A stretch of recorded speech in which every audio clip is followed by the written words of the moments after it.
Welcome to the Mockingcast, the podcast of Mockingbird Ministries, an organization that exists to connect the Christian faith with the realities of everyday life. As always and ever, I'm Scott Jones, your host, and we come to you every Friday to discuss, among other things, the contents of our weekly wrap-up posts, Another Week Ends, which is sort of like our Christian cosmopolitan, grace-infused guide to the contents of the interwebs as we see them for the week. In just a few moments, I'll be joined by the usual suspects, David Zoll and Sarah Condon, to discuss the contents of Another Weekends. But first, I had the privilege this week of sitting down with Benson Shelton, who is the rector of St. Stephen's Episcopal Church, which is located in Culpeper, Virginia. Benson's a really interesting guy with a really interesting story. I hope you enjoy the conversation as much as I did. Benson, welcome to the Mockingcast. How are you? Doing well. Thanks for having me on, Scott. It's a pleasure. Now, you are the rector, the head guy, the top dog at St. Stephen's Episcopal Church in Culpeper, Virginia. Culpeper, right? Is that how I pronounce it? Yeah, that's correct. What's in Culpeper? Tell me, what's the draw? What's the thing that identifies Culpeper as the metropolis it is? The bustling metropolis of 50,000 people. I think what's great about Culpeper is number one is it's its history. It certainly has a good future, but it's the history of it, I think, is what really draws people here. We're situated between Skyline Drive and DC, and so we get a mix of folks here. And how long have you been the rector there? 2 years. Wow. So the honeymoon is over. That's right. For them and for you. Now you have a black belt in karate. I do. So when people say our rector kicks ass, I mean, they could mean that in multiple senses. Yeah, no, it definitely helps out with disgruntled parishioners. It's a different way, it's a different pastoral tact, but it works. Have you ever seen those Christian fighters that go around, like Christian Ultimate Fighters and like Christian power lifters and stuff? Yeah, no, there was a guy back in the day on the Ultimate Fighting Championship, I think, that used to carry a cross into the ring. His name was Chemo.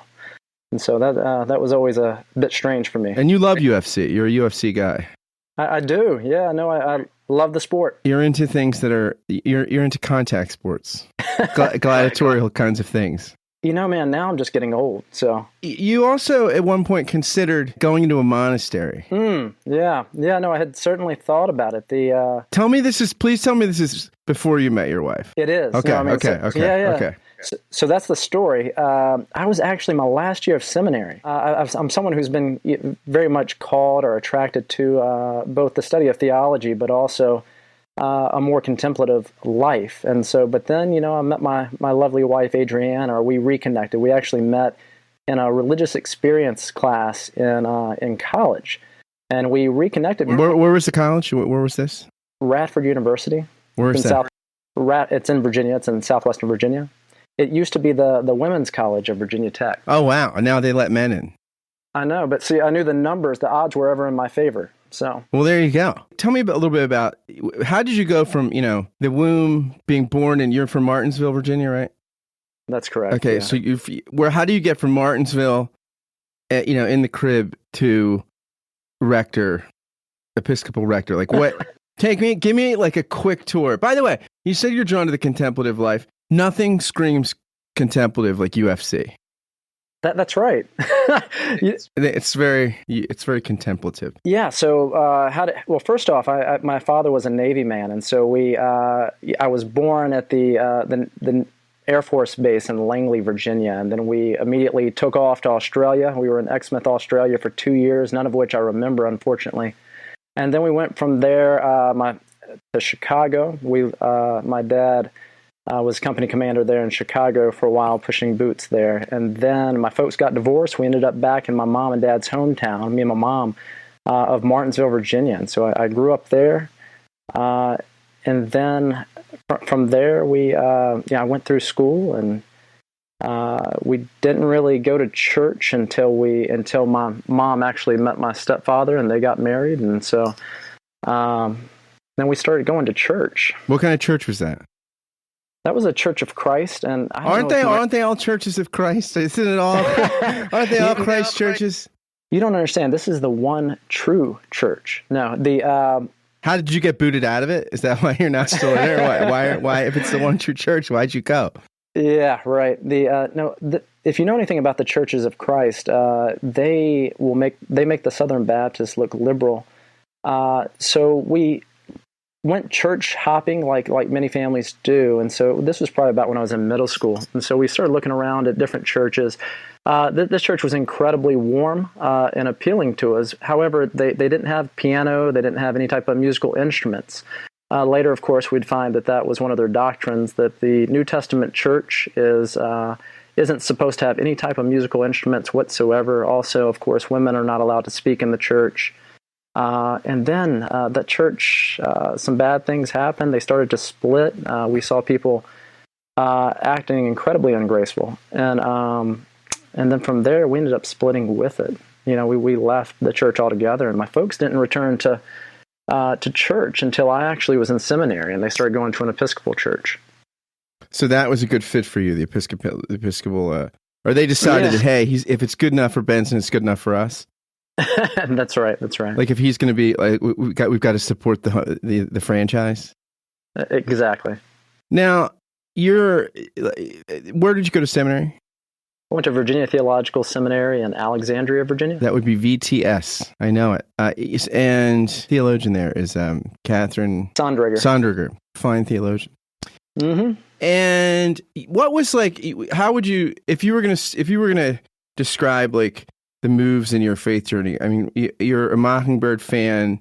You're a person that I would say is a pretty orthodox. You would self-describe, right, as a pretty orthodox, fairly traditional kind of Christian.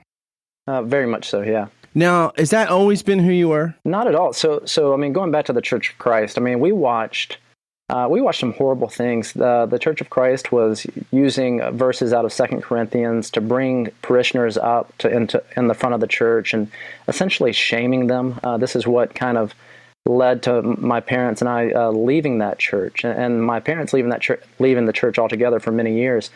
But when I was in nothing like a public shaming. Like a public shaming will sour you on anything. No doubt, man. And then from there, though, I was one of those guys. I was one of those church nerds in the Church of Christ, and so my pastor there, the minister there, used to come pick me up from high school and get me out. We actually drove to Nashville at one point to watch debates. This is a big thing in the Church of Christ. All the apologetics.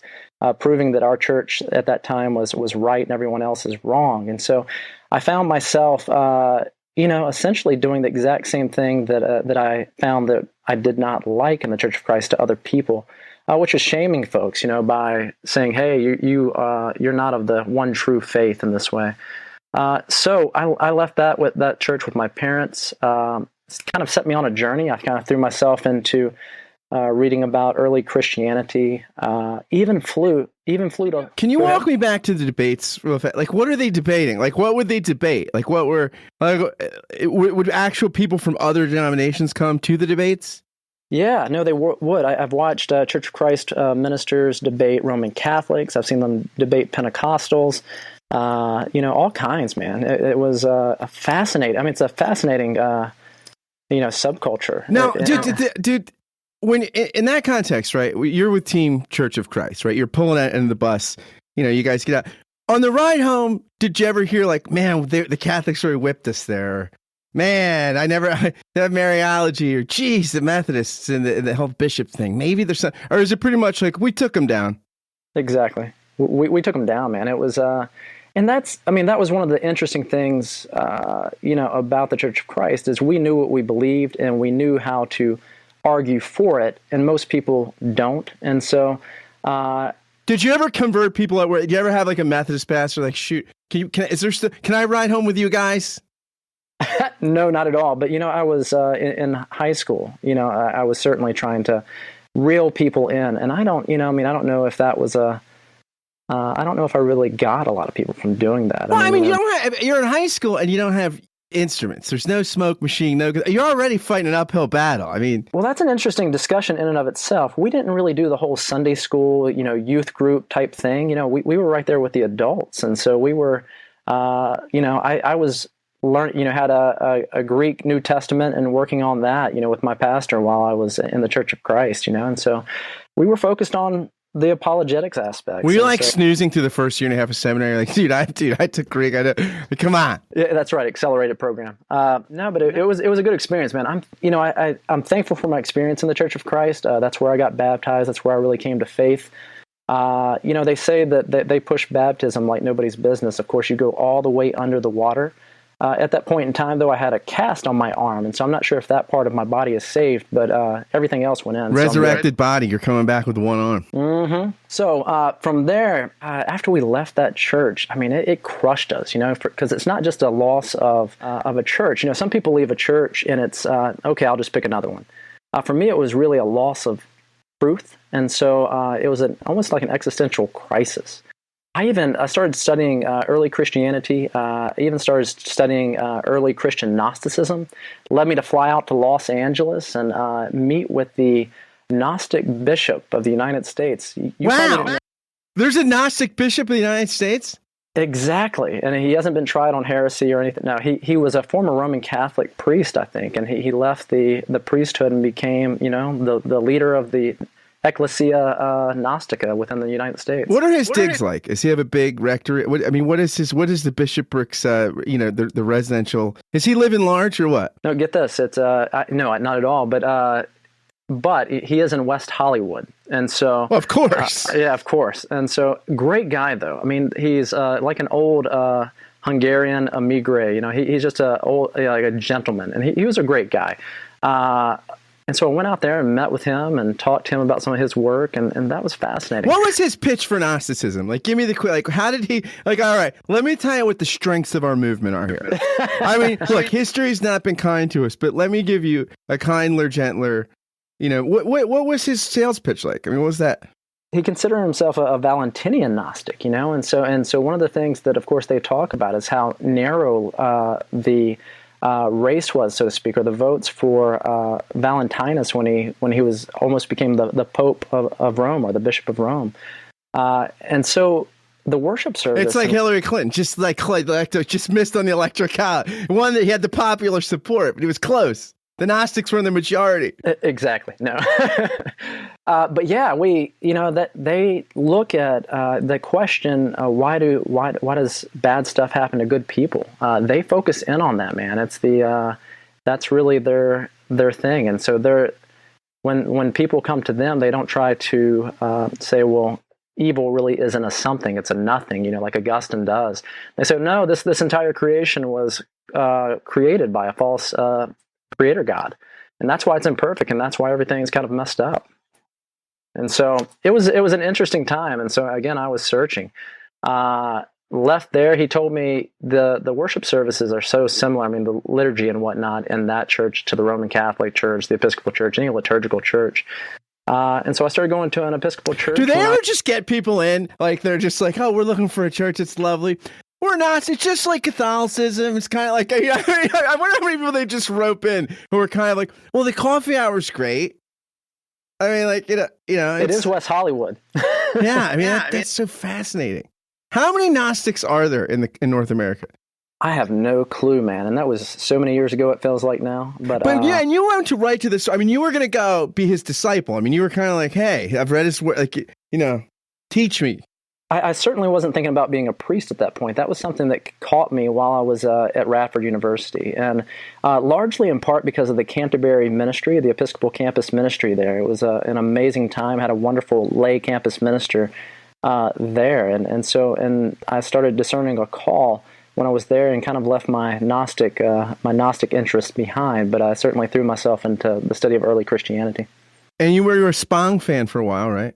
I was, I needed Spong in many ways. I hate to admit that in some sense, but I needed Spong at that time because after coming out of the Church of Christ, which had so shaped my thinking and whatnot, I needed to have almost a a deconstruction of all that. And Spong really fulfilled that role for me. The Jesus Seminar stuff did as well. But, that in many ways for me was milk for babes. I really, after it got me to where I needed to go, and I felt very much like God was leading me in a different direction at that point. And so ended up going deeper into it, man. And so I started studying theology when I was in seminary, most definitely, and kind of still keeping the historical stuff in the background, but throwing myself more into theology. So do you think, from that point where you said, okay, I'm not going Gnostic, all right, I'm going to step and you went to in a sort of traditional, more left of center liberal Protestantism. Now you would probably be, again, a pretty traditional Orthodox Christian. Like, what were some of the segues? Like, what were some of the key books, ideas, or what was the thing that like cinched it for a relatively Orthodox Christian faith? Well, at the same time that I was reading a lot of this stuff in ancient Christianity, I was also reading Evelyn Underhill and her writings on spirituality, the contemplative life, and whatnot. And she did a lot in that. And so I was, the Church of Christ had said it was the one true church, and and it had the answers to everything. And then, so when I started doing my study of early Christianity, I think Evelyn Underhill played a real role, a strong role in leading me to the Anglican tradition, and also a more orthodox view of the faith. Eventually, though, I started reading these guys like John Milbank and Stanley Hauerwas and some of these radically Orthodox guys, and those served a purpose as well. Theology and Social Theory. That book reads like a bad translation. I've had to read that book several times, and I'm sitting there thinking, this guy, his wife's like an English professor. How can you write sentences that dense? But yeah, it's good. But I like that was important. Some important stuff for me too. How did you get connected to Mockingbird? Like, how did that happen? Right. Well, so let me start off in seminary before. So I'd been in the Church of Christ, and then I had kind of segued into liberal Christianity and the Episcopal Church in many ways. And what I found in both of those traditions is both are so incredibly law-based. It's about what you do. For the Church of Christ, it's what you believe, making sure you believe all the right things before breakfast, so to speak, and then and also acting in a certain legalistic way. And then within the liberal Christianity that I knew, I started feeling like, in some sense, I got the liberal version of that. You need to do these things or these things or these things, or else you're not a real Christian. And within that tradition, I also found the primitivism, that I also disliked, or found that I disliked in the Church of Christ. By primitivism, you mean sort of like going back to trying to get back to the early church, right, yeah. Right. And so, and you see that everywhere, even today, especially in a lot of the emergent stuff as well. You have to watch, because like if you pray to become the New Testament church, like what happens if you become like the Church of Corinth, man? Exactly.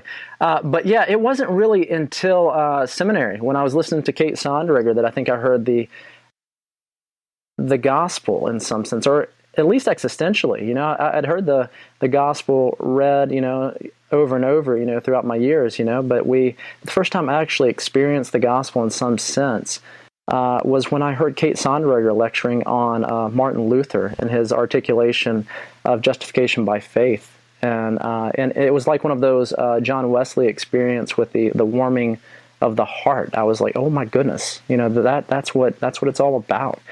St. Augustine once said, of course, that he said, I've read Cicero and I've read Plato, and I've read all kinds of beautiful things within them, but I've never heard in any of them, come to me, all ye who are heavy laden, and I will give you rest. I will refresh thee.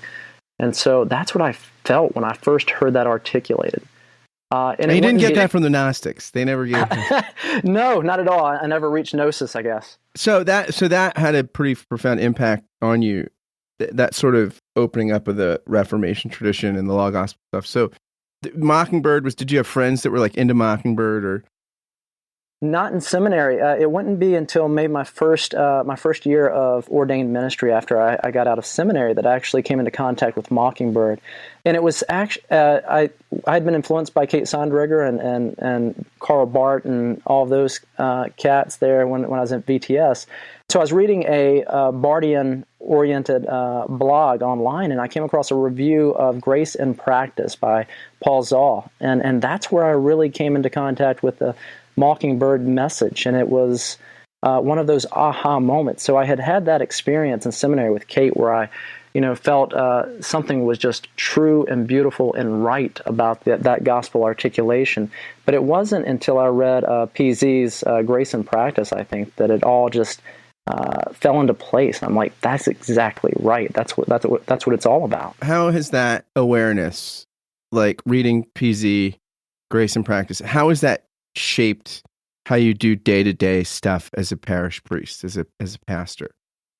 Well, one of the main things, man, so when I served first in ordained ministry as a deacon in charge of a small African-American congregation in Martinsville, Virginia. And while I was there, and I'd been influenced by by PZ at that point, and I was preaching, and one of the little old ladies of the church, amazing woman, came up to me afterwards, and she said, "No, I really appreciated your presentation, your sermon." She said, "We've had so many priests who preach all around the message, but never really get to the heart of it. And they preach history, but they don't preach the gospel." And so she said, and so it was almost like, in some sense, she felt like they hadn't been fed. And so to see the message, articulating the gospel message there in a small African American church in one of the places in Virginia that has the highest unemployment rate, and then from there going to Great Falls, Virginia, where I served as an associate rector for 4 years, and seeing the same impact of the gospel message on folks in one of the wealthiest parts of the country. I think that's been profound for me, to see how the gospel affects people of different races, socioeconomic classes, and so that's had a huge impact on the way I see things. And then coming into Culpeper and seeing the impact of the gospel happening over and over again. My senior warden, in fact, a wonderful guy, a very cool guy. He's fallen head over heels with the Mockingbird message, and it's because I think it speaks to the heart. That's beautifully put. What do you think right now? What idea or what thinker or what kind of is there anything that is specifically shaping your ministry right now that you're like, hey, look, if you're listening to this is what I would tell you to engage? Like, is there something particular that is kind of igniting your passion that you want to share with people? Well, right now, man, one of the things that I find so many priests and pastors and ministers in general just being weighed down by is this works righteousness that has so infected the ministry, and it's this idea that we need to do the latest, greatest, coolest, biggest, flashiest thing in order to have this business model of church, so that we can have a healthy church or a bustling church or a productive church. And I see so many priests, young and old, burnt out by this. And I've seen even priests who are functioning atheists but still working as priests, and that's scary to me. And so I think the law gospel hermeneutic that we're given in Mockingbird and Martin Luther and this wonderful Reformation tradition, I think allows me to understand what are the essential things and the inessential things, to figure out what is essential to the ministry and my ministry and the adiaphora that I shouldn't have to worry about. Sarah Coakley says something, she's a theologian, says something similar about contemplative prayer, about being able to understand from sitting in prayer what phone calls to answer, which emails to respond to, and what not to.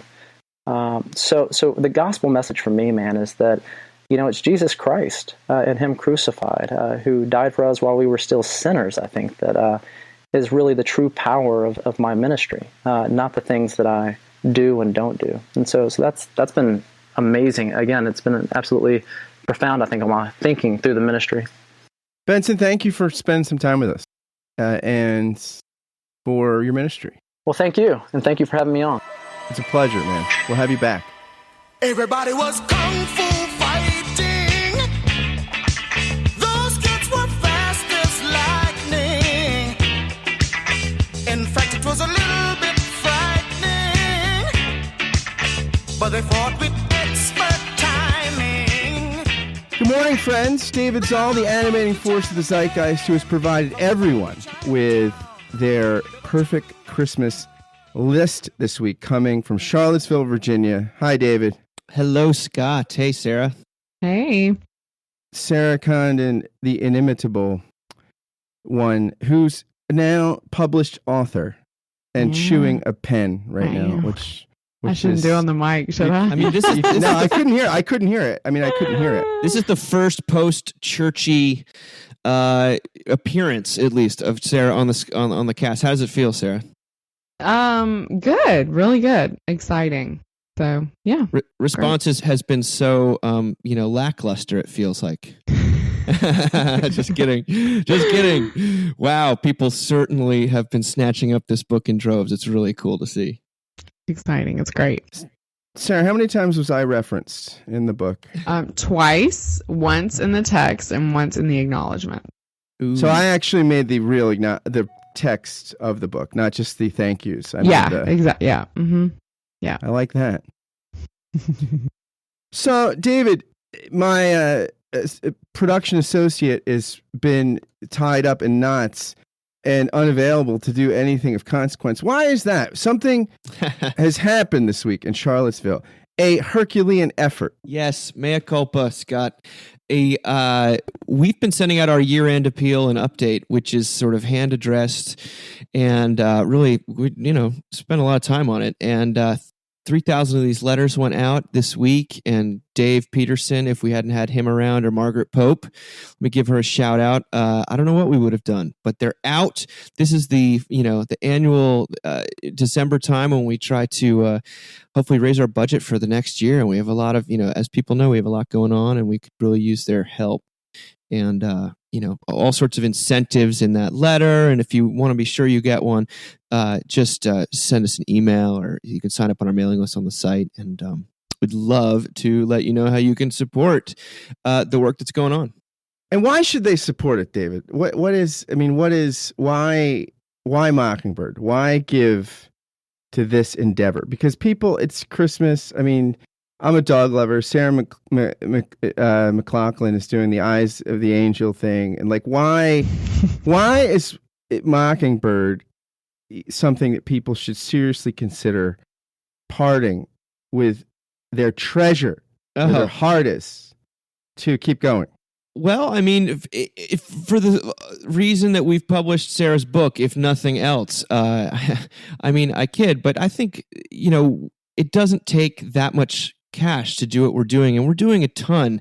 And I think if 2016 has taught us anything, is that we're living in an extremely merciless world, getting more merciless every second. And the voice of God's grace, or the message of the gospel, I think it's always urgent. It's never been more urgent, and it couldn't possibly be more urgent. And we're doing everything we can to trumpet that in a variety of ways, in ways that really reach people. And I think I couldn't imagine a better place to put your money. I think that we're, I have to say, I think we're doing it pretty well. At least the fact that the two of you have come along in the last couple of years has been such a gift, and I think it's just a real encouragement to me that what we're doing has some legs and is also important. What do you? But it's easier for other people to put it into their own words. What do you think, Sarah? I mean, I think don't give money to dogs. Give money to Mockingbird, because it reminds us that we are all actually dogs. I don't know. I feel like if you were a dog breed, what would you be, Sarah? A mutt. I feel like the work that we're doing is more vital now than it's ever been. I really firmly believe that. I believe that for the people I know who love Mockingbird who are not churched, of which there are many, and I believe that for people who are in the church, because we, no matter what the push is from either end of the political spectrum, we keep preaching the gospel of grace. And for that, I'm grateful. I mean, for that, I give Mockingbird money. So yeah, I certainly need to hear it every week. And so it's not like the God doesn't need Mockingbird in any way, Right. but I think that it's certainly, I got an email just yesterday from a guy, a church planter, who's gone through all the things that RJ talked about in that podcast and said that Mockingbird's been a real, absolute lifeline to him and life-saving even in the midst of just drowning in achievement and accomplishment and sort of resentment. And, we get sort of messages like that all the time. And for something that's predominantly virtual, even though we get together in our conferences, that's really incredible to see. And, there's so much to blame the internet for and, online discourse and, disembodied, shouting. But I believe maybe there's something at our best, there's something redemptive going on. It helps, especially when Scott doesn't wear a tank top. I hope everyone noticed the dig I took at our friend, our wonderful podcast host in the gift guide. I had way too much fun writing that thing. And Sarah, if you didn't know, there's also a cargo shorts, link in there to where people can get their own top flight Orvis. Nice. Yeah, it's pretty cool. Those are old school Owen Taylor. That's what my dad used to order. That was a bridge too far, but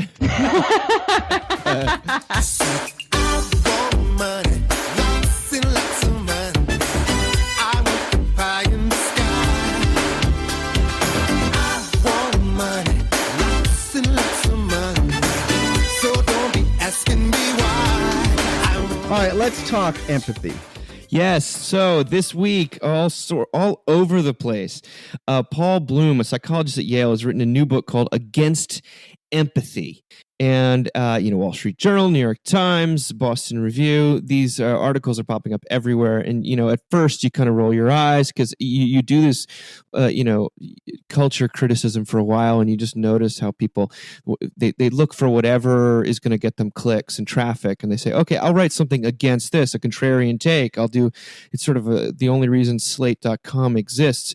But, this, I sort of dismissed it at first, and then my sister-in-law, Bonnie Zoll, sent me it again, and I read this piece in the Boston Review that he wrote against empathy, and I'll read to you. It is clearly a sacred cow, and I don't know if it's a sacred cow so much as an amazing fruit, an important quality, but here we go. This is Paul Bloom speaking. The word empathy is used in many ways, but I am adopting it from its most common meaning, which is what philosophers used to call sympathy. It refers to the process of experiencing the world as others do, or at least as you think they do. To empathize with someone is to put yourself in her shoes, to feel her pain. Generally, empathy serves to dissolve the boundaries between one person and another. It is a force against selfishness and indifference. It is easy to see how empathy can be a moral good and has many champions. He references President Obama and, I think, Martin Luther King. He says, most people see the benefits of empathy as akin to the evils of racism, too obvious to require justification. But then he goes on to sort of mount this enormous qualification about empathy. He says empathy is biased. We're more prone to feel empathy for attractive people and for those who look like us or share our ethnic or national background. Empathy is narrow. It connects us to particular individuals, real or imagined, but is insensitive to numerical differences in statistical data. As Mother Teresa put it, if I look at the mass, I will never act. If I look at one, I will. And he sort of says, okay, you can't do policy making according to empathy because 100 deaths are worse than one, even if we know the one. And sort of, it's kind of he's in favor of abstraction. I think of, the life of someone in a faraway country is worth as much as the life of a neighbor, even if our emotions push us in a different country. Without empathy, we are better able to grasp the importance of vaccinating children, responding to climate change. These acts impose costs on real people in the here and now for the sake of abstract future. benefits. But then it gets really interesting when he talks about relationships. He says empathy might not scale up to the policy level, but it seems like an unalloyed good when it comes to intimate relationships. And he describes his therapist. He goes on to basically describe what the Enneagram talks about in number 2, in the 2 types, that a selfish person might go through life indifferent to the pleasure and pain of others, while the empathizer, the feelings of others are always in her head. 99 for everyone else and 1 for her. Like that, you're so attuned to what other people are feeling, you don't even know what you feel. And that Leslie Jameson, the great author, says that empathy can fuel an ironic kind of self-absorption. The encounter with another person's experience becomes another way of experiencing one's self. And so there's this, he talks about the costs of empathy, that, individuals scoring high in unmitigated communion report asymmetrical relationships where they support others but don't get support themselves. They're also more prone to suffer depression and anxiety. And what he's actually sort of looking for is something called rational compassion, which doesn't totally subsume the self, that kind of can feel for another person without feeling exactly what they're feeling. Have a little bit detachment. He quotes a bunch of Buddhists here, and to do that, he expands on the difference between empathy and compassion. That your close friend has a child who's drowned. An empathetic response would be to feel what your friend feels, to experience the terrible sorrow and pain. In contrast, compassion involves concern and love for your friend, the desire and motivation to help. But it need not involve mirroring your friend's anguish. Talks about it. So there's a lot here. The New York Times sort of says he might have a little too much faith in reason, but I don't know. I'm a person who scores as a 2 on the Enneagram, and so I took part of this as a bit of a personal assault. But I know you guys aren't. So what do you think of it? This guy makes Mr. Spock sound like a romantic. So all I could think of when I was reading this was that during college, when I was thinking about converting to Judaism, I was at Temple one Friday night, and I can't. By the way, thank God we didn't lose you. and by the way, Judaism, not that it could make up for this, but Jenna Jameson, who is a film star of the adult variety, is converting to Judaism. Is she? And she also has a crush on Bibi Netanyahu, like all the Republican primary candidates of both genders. And she says his wife is a lucky, lucky woman. So, Sarah, I'm not saying that it makes up the That's difference. the exchange. But they get Jenna Jameson. You guys get me. You're like 4 Jenna Jamesons. Sorry. Religiously, Amazing. This is with that point in mind, so I couldn't tell you what the text was, and I think the rabbi was I'm trying to think it was around the High Holy Days or something, but he was talking about our response to people's pain, and he's told a story about a young boy and being impoverished and needing help, and he didn't say, and it's important to note, he didn't say the Christian response would be, but he said maybe the very religious person's response would be, was how he put it. And this is in the South, where they're surrounded by very religious Christians, would be to cry. He said this would be, this woman, let's posit that there's this woman and she's very religious and she would cry for this young boy. But he said the Jewish response would be to give him money and to be practical and to help him.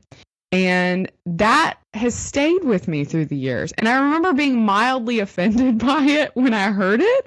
But there was something about that stayed with me that, and in seminary, I remember feeling this way a lot. Like, we would gentrify other people's pain, right? We would take their pain and make it so much our own when in no way, shape, or form can we identify with what they're really going through, people who are not as privileged as we are.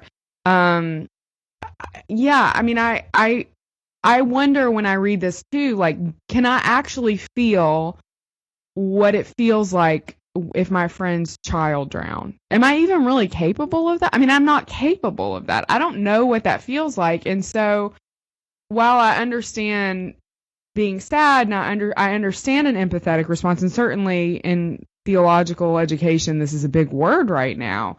I really appreciated what he said, because I think we have to be careful that it doesn't become our own self-sadness project, right? But I'm not a 2. I mean, when we did Mockingbird and Tyler, and I can't remember who got up to speak. It was probably Ethan. His talk was so good. And it was me and a row full of Mockingbird guys and my husband, and they were all weeping. And I was just sitting there stone faced. So maybe I'm not very good at empathy. I don't know. Invisibilia did an episode called The Personality Myth, and they talk about in the episode the work of Walter Mischel, who wrote a book called Personality and Assessment, which no one has read, but the experiment everyone knows that has any kind of psychological pop armchair awareness. And basically it is a study where he sits the kid in the classroom and says, with a marshmallow on the desk, and everyone's going to leave the room. And if you don't eat the marshmallow, we'll come back and give you 2 marshmallows. And this has sort of been the benchmark of personality theory in psychology. And the idea being like people with impulse control are, this is the bedrock standard for success, credit score, everything that good in life, as if you're the 2 marshmallow person. And what he actually doesn't hold to this theory, he actually thinks what's most consistent is situations. And that the kid that cheats in algebra might be cheating because it stresses them out, and you put them in English class and all of a sudden they're creative and earnest and studious. And so I think that on some level, this maybe the connection between empathy and impulsiveness is really an awareness of mystery, that really who we are confounds us and reality confounds us. And maybe they talk about this guy in prison in the Invisibilia episode who is a rapist. And over 15 years, he seems to have had a real change in his personality. And he says, I mean, and again, this is going to be so offensive to many people, and I hear it, but he says, I'm doing time for someone else's crime because that person died. And what happened was, like, midway through a sentence, he had bonded with this other prisoner who did something really stupid that really it could add to his sentence and really jeopardize his well-being. And he started beating the guy. He said, you're my friend. You're my friend. Why are you doing this? This hurts me more than it hurts you. And he saw himself in the mirror beating the guy. And he realized this is what all the male role models did to me. And he stopped. And over a couple of years, he actually rewired his personality. And some of it was, again, like, I think I think of Simon Peter when he says, go away from me, I'm a sinful man. And Jesus doesn't go away. And it's almost like Peter is saying, you don't know me. And it's almost like Jesus is saying back, you don't know you. So maybe empathy is really openness to future possibilities that elude us, including especially for ourselves. That's interesting because, in the Atlantic, there was an article that almost said exactly the same thing, Scott, talking about new experiments on the temporoparietal junction in the brain, that empathy depends on your ability to overcome your own perspective, appreciate someone else's and step into their shoes. Self-control is essentially the same skill, except that those other shoes belong to your future self, a removed and hypothetical entity who might as well be a different person. So think of self-control as a kind of temporal selflessness. It's present you taking a hit to help out future you. We are shadows of our future selves. So my child and I came to this place to meet him eye to eye, and face to face he made my daughter laugh. Then we embraced. We never knew what friends we had until we came to Leningrad. But really the question is, can we know anything at all, David? Moving on. Holy smokes. This interview in the Atlantic Monthly with Donald Hoffman. The title is The Case Against Reality. He's a professor of cognitive science at the University of California, and very interested to find out, snuck into that interview, that he is the son of a pastor. Did you guys note that? Yeah, I saw that. Yeah. And in fact, he starts out his entire search for the nature of reality by interesting in the question, are we machines? His reading of science initially was that we are machines, but his dad was a minister in a church. They're saying we're not. Anyway, his general thesis is that the world presented to us by our perceptions is nothing like reality. That according to sort of natural selection, an organism that sees reality as it is will never be more fit than an organism of equal complexity that sees none of reality but is just tuned to fitness. Never. In other words, we've been shaped. That's me. I'm totally out of touch with reality and I'm way into fitness. And grooming. We've been shaped to have perceptions that keep us alive. So we have to take them seriously. If I see something that I think of as a snake, I don't pick it up. If I see a train, I don't step in front of it. I've evolved these symbols to keep me alive. So I have to take them seriously. But it's a logical flaw to think that if we have to take it seriously, we also have to take it literally. And I mean, he goes really far in this interview. He says the idea that what scientists are doing is measuring publicly accessible objects. The idea that objectivity results from the fact that you and I can measure the same object in the exact same situation and get the same results. It's very clear from quantum mechanics that idea has to go. Physics tells us there are no public physical objects. Neuron, brain, space, these are just symbols we use. They're not real. It's not that there's a classical brain that does some quantum magic. It's that there's no brain. Quantum mechanics says that classical objects don't exist. So this is a far more radical claim about the nature of reality. It does not involve the brain pulling off some tricky magic here. But most of us are born realists, he says. We're born physicalists. This is really, really hard to let go of. And then he comes full circle. He says, nevertheless, for now, I don't think we are machines. As a conscious realist, I am postulating conscious experiences as ontological primitives, the most basic ingredients of the world. I'm claiming that experiences are the real coin of the realm. The experiences of everyday life, my real feeling of a headache, my real taste of chocolate, that really is the ultimate nature of reality. Whoa. Mind expanding. If I had a mind, it would expand it. Boom. Exactly. Yeah, I don't have much to add to this. I mean, it felt way over my head, and like I was back in Mississippi public school for, chemistry or something. But I mean, it's interesting. It is. I love science fiction, so I kept thinking, I kept going to science fiction movies immediately in my head. That the reality that we perceive is not actually real at all. I also kept thinking of this book I'm reading by Dr. Henry Marsh called Do No Harm. He's a neurosurgeon. Sorry, in England. And he's been in practice for 40 years. So it's fascinating for so many reasons. But part of the compelling reason I wrote the book is I heard an interview with him, and he said, our main tool we use in neurosurgery is a tiny, tiny vacuum. Because your brain is just jelly, and we just vacuum the parts of it up that need to go. And it was such a bizarre. I mean, to think about this thing that feels so important and so vital, and it just gets sucked up with a vacuum by this guy, containing all memories and all. This is the kind of stuff I find really comforting, oddly, though.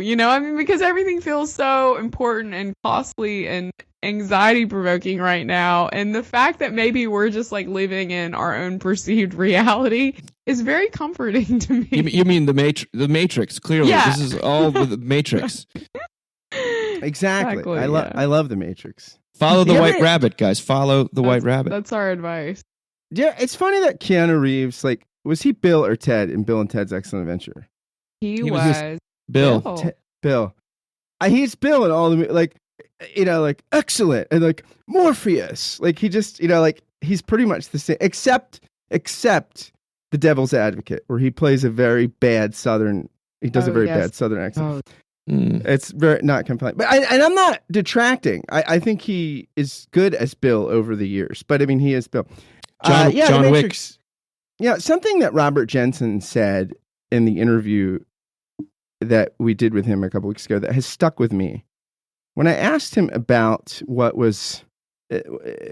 was basically surveying the history of theology and what were the big pitfalls. And he said the disillusion of the medieval synthesis of faith and reason.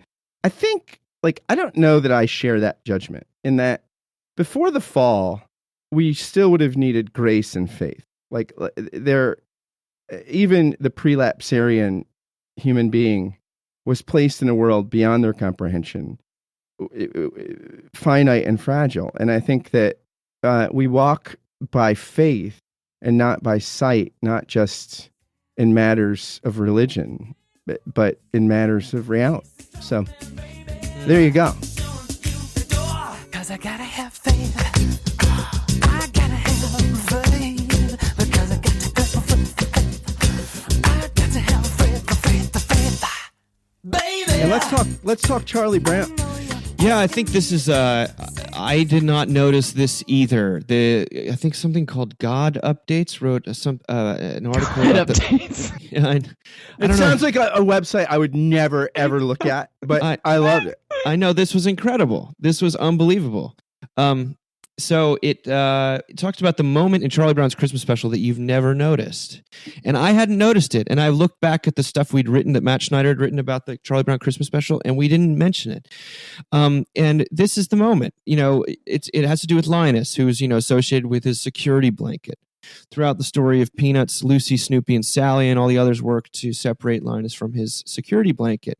But in that climactic scene of the Charlie Brown Christmas special, when Linus shares what Christmas is all about, he drops his security blanket. And the author says that he's convinced this is intentional because the specific moment he drops it is when he utters the words, "Fear not." Fear not. And I'll just read to you what the author says, because he says it all. He says, it's pretty clear what Charles Schulz was saying, and it's so simple, it's brilliant. The birth of Jesus separates us from our fears.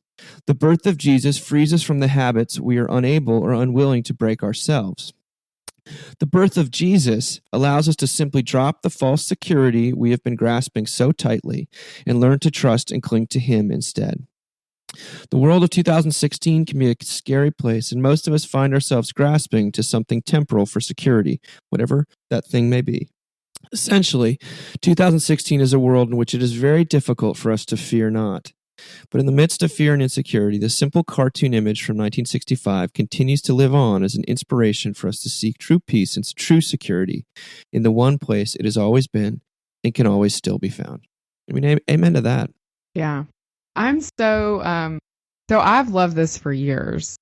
And so I totally thought this was a Matt Schneider's piece. I thought we had hit on this before. So I'm loving that we're just that we're seeing it now. This is one of those things, if you get the book, it also does a pretty good job of this, the commemorative Charlie Brown Christmas book. And I've used it in Bible studies. Like almost every Christmas Bible study I do, I'll bring in the book and we'll talk about that moment. It's just so good. It's so good. It's like I cannot read Luke chapter 2 without thinking of this moment, So there's a guy, Father Raniero Cantalamessa. I'm sure you're both very familiar with his work.